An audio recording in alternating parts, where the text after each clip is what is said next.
Hand-drawn lettering. Tips and tricks on how to make your hand-drawn letters look great. The first style we're going to look at is block lettering with parallel spacing. All that really means is that your letters are going to have evenly spaced lines that never truly intersect. A good trick until you get comfortable drawing your letters by hand is to lightly write the letter the way you normally would and use that as a guide to help build out your letter around it. I'm not going to add anything fancy on this particular style. We're just going to create the lines. I'm not even going to stop to go around the inside of the A. I'm just going to create a full line that's parallel to the outside lines and then go back and clean up the extra. This way I know that the inside of the A is going to line up with the outside of the A and everything is going to be in its correct place. Then I can go through and erase the extra things I don't need, and I can also, as long as I draw it lightly enough, get rid of the drawn letter in the inside. It's very similar to keep the inside parallel. We'll complete the downward stroke on the little a, and then erase the insides and have the completed capital and lowercase a in a block letter parallel spacing style. For our next style, we're going to look at bubble lettering with soft edges. Just like I did with the A, I'm going to start by writing a B, both capital and lowercase, so that way I can erase it when I'm done, because this is not important, it's just the guide. Now, for a bubble letter, I'm going to not be as concerned about how far away it is, or even if it's consistent with the other letters that I'm creating, because it's fun. Bubbles aren't the same. It's going to be bigger in some places, smaller in others. Once I'm happy with the shape, I'm going to go through and erase the inside written letter as well as any other part of the letter I'm not happy with. You might realize too that I erased my letter several times before I stopped. That's because I wasn't really sure how I wanted to do this style, and that's okay. That's part of this, figuring out what you like. But if you're having a hard time coming up with inspiration, a great website that I like to use for both projects and coming up with hand-drawn letters is dafont.com. They have so many different categories and styles to choose from, and it's a really great resource if you're looking for something out of the ordinary and you're just a little stumped.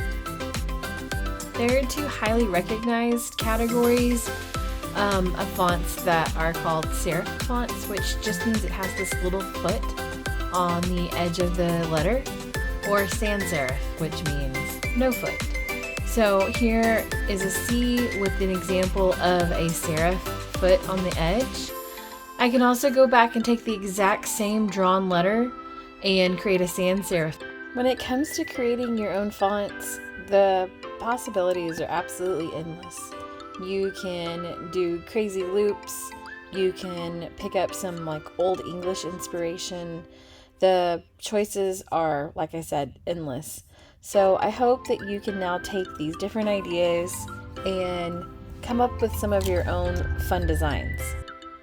All it really takes is a little bit of imagination, creativity, and practice.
written letter when you're all done.